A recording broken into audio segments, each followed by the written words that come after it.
আজকে বাসায় কাজ করতে গিয়ে অনেকটা বেলা হয়ে গিয়েছে। আরে আরে, এটা তো শেফালি দেখছি। শেফালি যাচ্ছে এখান দিয়ে। বেশ তো, আমার হবু বউয়ের সাথে একটু দেখা করে আসি। এ কি, তুমি আমার পথ আটকিয়েছ কেন শুনি? কেন আটকিয়েছি মানে? এই গ্রামের সমস্ত মানুষ জানে যে ফটিক চন্দ্রের সাথে তোমার বিয়ে হবে। এই গ্রামের প্রত্যেকটা গাছগাছালি, পাতায় পাতায় তোমার আর আমার নাম লেখা আছে। তুমি কি সেটা ভুলে গেছো? দেখুন, আমি আপনাকে সাফ সাফ করে একটা কথা বলে দিচ্ছি। আপনি আমাকে আর রাস্তাঘাটে একা পেয়ে বিরক্ত করবেন না, নয়তো আমি আমার মায়ের কাছে গিয়ে বিচার দেব। সোনা গো আমার, তোমার মায়ের কাছে বিচার দিলে কি হবে? আরে আজকে বিকেলেই আমি তোমার বাসায় যাব। মানে আমাদের বিয়ের প্রস্তাব নিয়ে। হ্যাঁ, দেখুন দেখুন ফটিকচন্দ্র, আপনার সাথে আমার এখনো বিয়ে হয়নি। আর মোটেও আমি আপনাকে পছন্দ করি না, কারণ আপনি এই গ্রামে একটা ঠকবাজ নামে পরিচিত। এখন আমার রাস্তাটা ছাড়ুন বলছি। আরে হ্যাঁ হ্যাঁ, অবশ্যই তোমার রাস্তা ছেড়ে দেব, কিন্তু তোমার সাথে আমার বিয়ে হবে। তাই আমার হবু প্রেমিকার সাথে একটু দাঁড়িয়ে কথা বলবো, সেটাও তোমার সহ্য হচ্ছে না বুঝি? দেখুন, আমার রাস্তাটা এখনই ছেড়ে দিন বলছি, নয়তো এখন চেঁচামেচি করে গ্রামের লোকজন ডাকবো বলে দিলাম। না না না, এখন গ্রামের কাউকে ডাকা লাগবে না। তবে একটা কথা পরিষ্কার করে শুনে রাখো, তোমার বিয়ে আমি ছাড়া এই গ্রামের কারো সাথে হতে দেব না। হ্যাঁ, দরকার হয় সারা জীবন কুমারী থাকবো, তাও তোর মতো ফটকাবাজকে কোনো দিন বিয়ে করব না। এখন রাস্তা ছাড় বলছি। রূপালি মা, ও রূপালি মা, তোর ছোট বোন আসতে এত দেরি করছে কেন?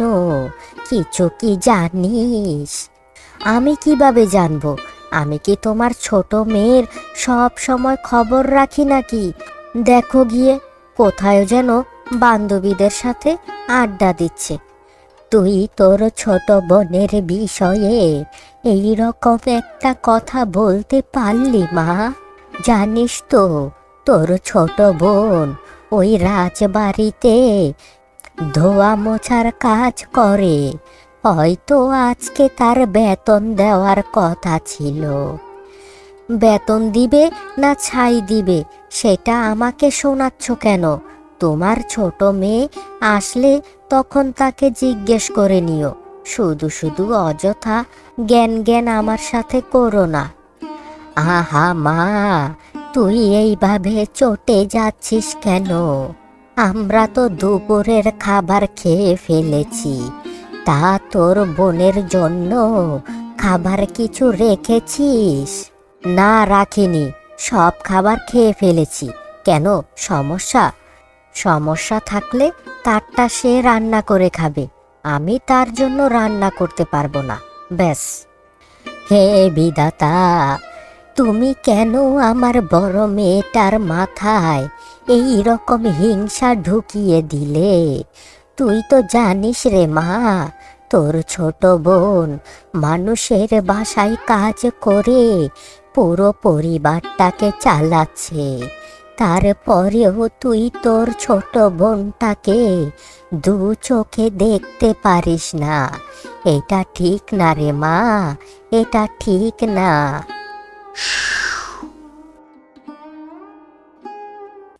কি রে মা, কি হয়েছে তোর? তোর চোখ দুটো তো জলে জল জল করছে। কেউ কি বকা দিয়েছে তোকে? আমাকে খুলে বল, আমি এখনই তার বিচার করছি। মা গো, ও মা, মা আমি কাল থেকে আর কাজে যাব না মা। কেন রে? কে আবার তোকে গালমন্দ করলো? একটা বার আমাকে বলে দেখ, আমি ওই রাজা মশাইকে বলে তার উপযুক্ত শাস্তি দেব। শাস্তি আর কাকে দিবে? ওই গ্রামের ফটকাবাজকে। সে তো আজকেও আমার পথ আটকিয়েছে আর আমাকে উল্টা পাল্টা কথা বলছে যে আমাকে নাকি বিয়ে করবে, আর আজকে আমাদের বাসায় নাকি বিয়ের প্রস্তাব নিয়ে আসবে। তুই কাঁদিস না মা, কাঁদিস না। বিষয়টা আমি ভাবছি, তুই কোনো চিন্তা করিস না। তুই এখন হাত মুখ ধুয়ে কটা পান্তা ভাত খেয়ে নে, বাকিটা আমি দেখছি। কি রে, তোর তো সাহস কম নয় দেখছি।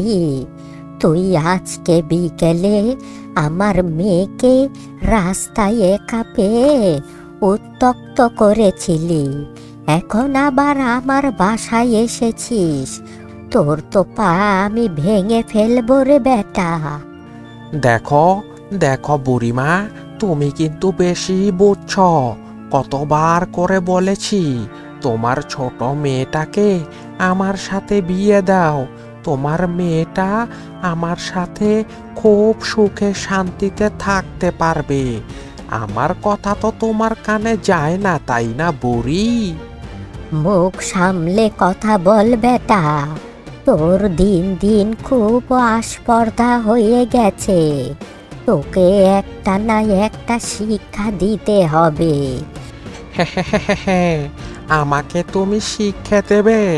আরে তোমার এখনো ওই রকম সময় আসেনি। শোনো বুড়ি, তোমাকে ভালোই ভালোই বলে দিচ্ছি, তোমার ছোট্ট মেয়েটাকে আমার হাতে তুলে দাও, আমি তাকে বিয়ে করব। নয়তো নয়তো নয়তো কি মেরে ফেলবি, নাকি ঘর বাড়ি আগুন জ্বালিয়ে পুড়িয়ে দিবি? শোন বেটা, তুই যদি এই রকম আর করিস, তাহলে আমি যত তাড়াতাড়ি সম্ভব দুই মেয়েকে একসাথে বিয়ে দিয়ে দেব। দেখি তুই কি করতে পারিস। শোন মা, তোদের জন্য সুখবর আছে। আজকে সকালে ওই মোরল মশাই লোক মারফত খবর পাঠিয়েছে, তাদের দুই ছেলের জন্য তোদের দুই বোনকে পছন্দ করেছে। আগামী সপ্তাহে তোদের বিয়ে হবে। তাই নাকি মা? তোমার যেটা ভালো মনে হয় তুমি সেটাই করো। তোমার উপরে আমি কোনো কথা বলবো না। কিন্তু আমি একটা কথা বলি, ওই মোড়ল মশাইয়ের বড় ছেলেকে আমার খুব পছন্দ হয়েছে। না না না, ওই মোড়ল মশাইয়ের বড় ছেলে তোর ছোট বোনকে পছন্দ করেছে, তাই তোর ছোট বোনের সাথে ওই মোড়লের বড় ছেলের বিয়ে হবে। এই ঘরে আমার কোনো চাহিদা নেই, আমার কথার কোনো দাম নেই। আমি সব বুঝতে পেরেছি, সব বুঝতে পেরেছি আমি। না রে মা না, ওই মোড়ল মশাই আর তার বড় ছেলে দুজনেরই তোর ছোট বোনকে পছন্দ হয়েছে, তাই সবাই মিলে একটা সিদ্ধান্ত নিয়েছে মোড়লের বড় ছেলের সাথে তোর ছোট বোনের বিয়ে হবে, আর ছোট ছেলের সাথে তোর বিয়ে হবে। এটাই সিদ্ধান্ত ফাইনাল। মোড়ল মশাই, আপনি এসেছেন, বেশ ভালোই হয়েছে। আসুন আসুন, এখনই খেতে বসুন, সব খাবার বাড়াই আছে। সেটা তো খেতে বসবই, কিন্তু এই নাও সিন্ধুকে গহনা ঘাটি নিয়ে এসেছি। এগুলো এখনই আমার দুই বৌমাকে পরিয়ে দাও। আর শোনো, সবচেয়ে বড় যেই গহনাটা, সেটা আমার বড় ছেলের বউকে পরিয়ে দিবে। এটা আমার বউয়ের একটা শেষ ইচ্ছে ছিল। বউ তো আমার গত হয়ে গেছে, তাই ছেলেদের এই সুখটা দেখে যেতে পারল না। আপনি কোনো চিন্তা করবেন না, আমি এখনই এগুলো নিয়ে আমার দুটো মেয়েকে সুন্দর করে সাজিয়ে গুছিয়ে নিয়ে আসছি। এ কি মা, তুমি এটা কেমন ধরনের বিচার করলে? ওই বড় গহনাটা ওর গলায় দিয়ে দিলে, আর আমার গলায় শুধু এই ছোট্ট গহনাটা। এ তোমাদের কেমন বিচার মা? তুমি সত্যিই আমাকে একদম খারাপ চোখে দেখো, সেটা আমি হাড়ে হাড়ে বুঝতে পারছি। মা রে মা, তুই আমাকে ভুল বুঝিস না।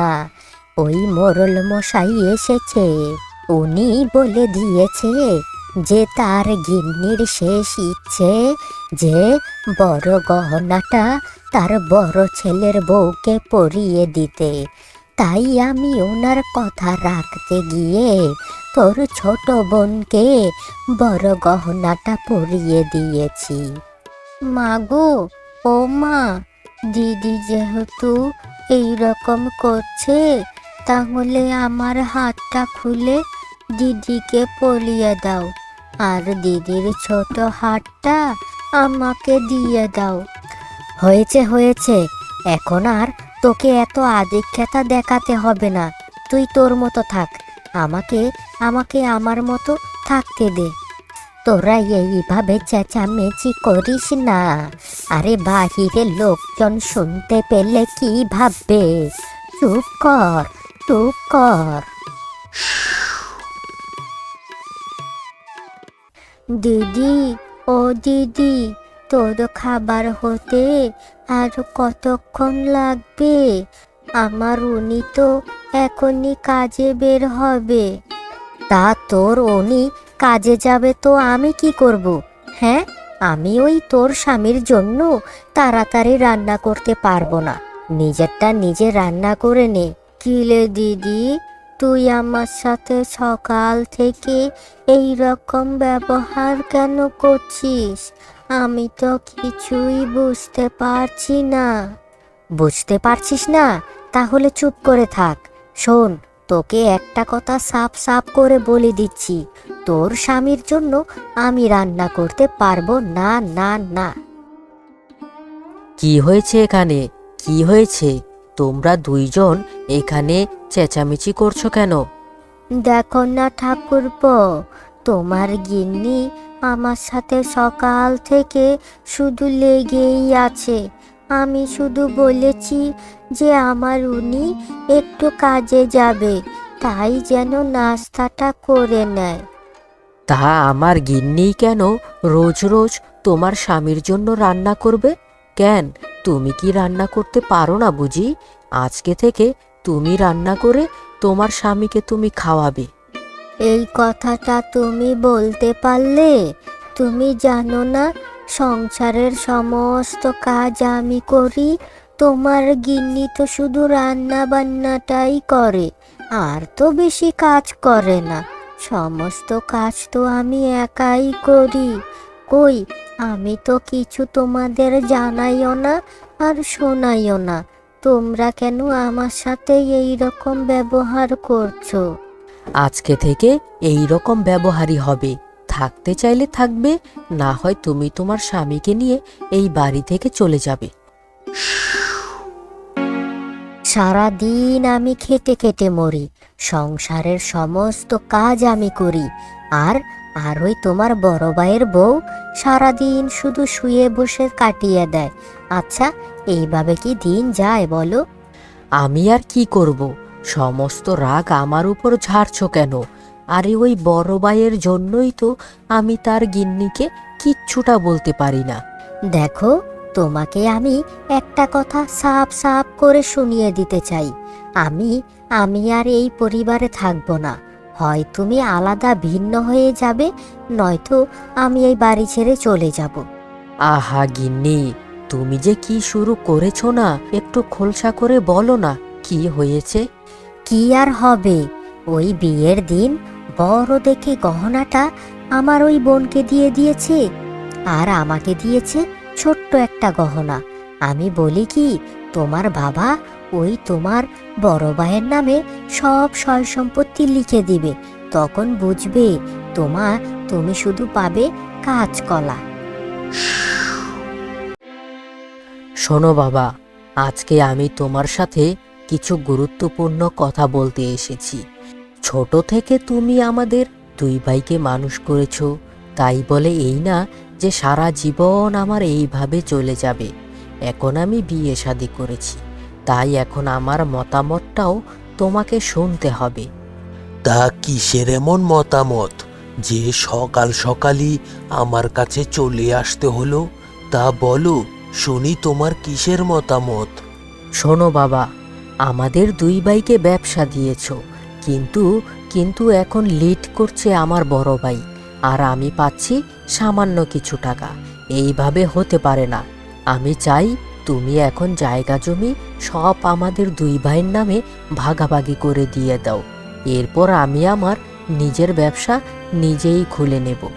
যা বলছো সব ভেবেচিন্তে বলছো তো, নাকি ওই বিয়ে করার পর তোমার সহধর্মিনীর কথায় তুমি এসব কাজ করছো? আমি যা করছি সব আমি আমার নিজের সজ্ঞানে করছি।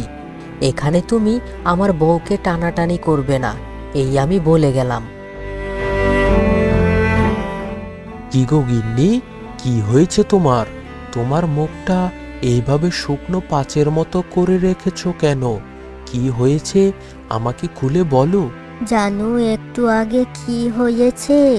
তোমার ছোট ভাই তোমার বাবার কাছে গিয়েছিল আর বলল যে আমি এই সংসারে থাকতে চাই না, হয় আলাদা করে দাও, নয়তো দুই ভাইয়ের জায়গা জমি আলাদা করে দাও। বলছো কি গিন্নি, ছোট ভাই আমার এইরকম একটা কাজ করতে পারলো? বাবার একটা স্মৃতি এই বাড়ি, বাড়ি ঘর সয় সম্পত্তি, এখন সব কিছু সে আদা আদি করে ভাগ করে নিয়ে নিবে? না না না, এইটা সে অনেক বড় অন্যায় করেছে। জানো আর কি হয়েছে? রান্নাঘরে গিয়েছিলাম, সেইখানে তোমার ভাই আমাকে স্পষ্ট করে বলে দিয়েছে যে তোমার খাবার যেন আমি রান্না করে দেই, তারা নাকি তোমার আর আমার রান্না করে দিতে পারবে না। ও, বুঝতে পেরেছি, সব হয়েছে তার গিন্নির জন্য। তার গিন্নি তাকে এই রকম ফুসলিয়ে ফাসলিয়ে সব কিছু থেকে আলাদা করে নিতে চাচ্ছে। ঠিক আছে, সে যদি চায় তাহলে হবে, পরিস্থিতি একদিন সব কিছু বলে দিবে। দেখেছো দেখেছো কি হয়েছে? তোমার বাবা এখনো তোমার বড় ভাইকেই পছন্দ করে, তাই তো তোমার কোনো কথার গুরুত্ব দিল না। আমি তো তোমাকে শুরু থেকেই বলেছিলাম যে একটু শক্ত হও, নিজের পায়ে দাঁড়াতে শেখো। আহারে বাবা, আমি কি করব? আমি তো জীবনের প্রথম এই বাবার সামনে দাঁড়িয়ে বড় মুখে অনেকগুলো কথা বলে এসেছি। এখন বাবা কি ভাবছে কে জানে। কি ভাববে মানে? আমার মনে হচ্ছে তোমার বাবা সমস্ত জায়গা সম্পত্তি সব তোমার বড় ভাইয়ের নামে লিখে দিবে। দেখো, একদিন ঠিক আমার এই কথাটা মিলে যাবে, আর তুমি পাবে কাঁচকলা। না না না, আমি এ কখনোই হতে দেব না।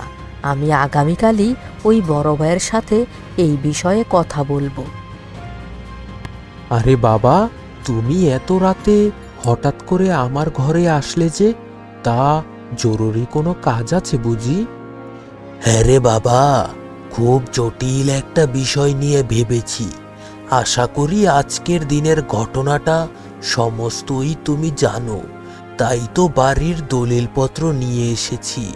আমি এই দলিলে তোমার আর তোমার ভাইয়ের নামে সমস্ত জায়গা জমি ভাগাভাগি করে দিয়েছি। বাবা, বাবা গো, আমি সব বুঝতে পেরেছি। ওই ছোট তার বউয়ের কথাই এইভাবে নাচছে। তুমি কোনো চিন্তা করো না। তুমি সারা জীবন যেইভাবে ছিলে এখনো ঠিক সেইভাবেই থাকবে, তবে আমার ঘরে, ওই ছোটর ঘরে না। তোর কথায় আমি একটু আশ্বস্ত পেলাম। এই নে, এই দলিলপত্রগুলো রাখ। কালকে সকালে তুই তোর ছোট ভাইকে এগুলো দিয়ে ভালো করে বুঝিয়ে দিবি। ঠিক আছে বাবা, তুমি কোনো চিন্তা করো না। কালকেই আমি তার সমস্ত জায়গা জমির হিসাব বুঝিয়ে দিব। কি হয়েছেটা কি? সাত সকালবেলা শ্বশুর বাড়িতে এসে হাজির হয়েছ যে? কি জন্য ডেকেছি সেটা তো একটু পরেই বুঝতে পারবি। আরে তোর সাথে তো আমাদের অনেক লেনাদেনা আছে, সেগুলো তো বুঝাবুঝি করে নিতে হবে, তাই না? কিসের আবার এত লেনদেন বলো শুনি? আর তোমার হাতে ওই কাগজপত্র কিসের? শোন ছোট, তুই তোর বউয়ের ইশারায় যা কিছু শুরু করেছিস, বাবার মনে যা কষ্ট দিয়েছিস, এতে করে তুই একদিন তোর শিক্ষা পাবি। কিন্তু কিন্তু একটা কথা, বাবা আমাকে পাঠিয়েছে তোর ভাগের সয় সম্পত্তির কাগজ দেওয়ার জন্য। এই নে তোর সমস্ত কাগজপত্র। এইখানে তোর নামে বাড়ির অর্ধেক জমি জমা লেখা আছে। নে, তুই আর তোর বউ এগুলো বুঝে নে। বাবা, বাবা আমাদের নামে অর্ধেক সয় সম্পত্তি দিয়ে দিয়েছে। তাহলে তো আমরা আজকে থেকে রাজার হালে থাকবো।